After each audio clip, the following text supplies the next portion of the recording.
சிந்தாமணி, எனக்கு இருந்த பயம் இன்னும் அதிகமாயிடுச்சு.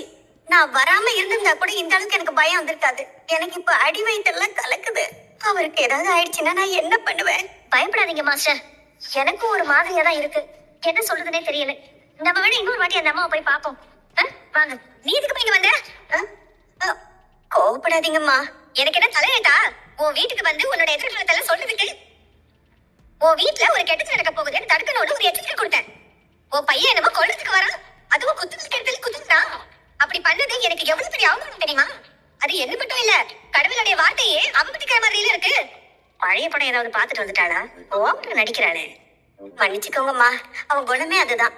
சின்ன வயசுல இருந்தே அவன் அப்படி வளர்ந்துட்டான். அவனை நான் வளர்க்கல, என் மாமியார் வீட்டுல இருந்து வளர்ந்தான். அதனால அவன் அப்படி ஆயிட்டான்.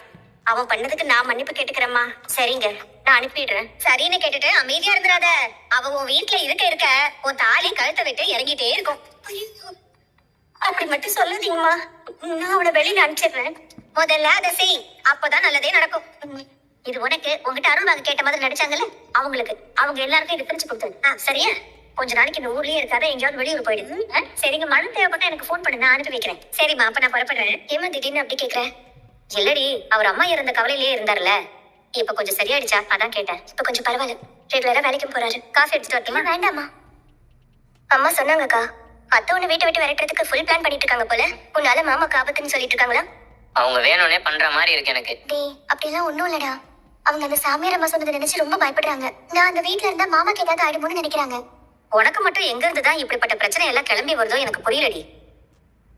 கா, மாமா என்னக்கா சொல்றாரு? அவர் இதுக்குள்ள ஒத்துக்க மாட்டாரு. ஆமாடா, ஆனா அந்த சாமியார் அம்மா வேற எதை பத்தி சொல்லியிருந்தாலும் நான் பயப்பட மாட்டேன். ஆனா அவங்க மாமாக்கு ஆபத்து வரும்னு சொன்னதால எனக்கே இப்ப அந்த வீட்டுல இருக்க ரொம்ப பயமா இருக்கு. அப்படிலாம் பயப்படாதடி, உனக்கு எல்லாமே நல்லதா தான் நடக்கும். யாருக்கும் எந்த கெடுதலும் வராது.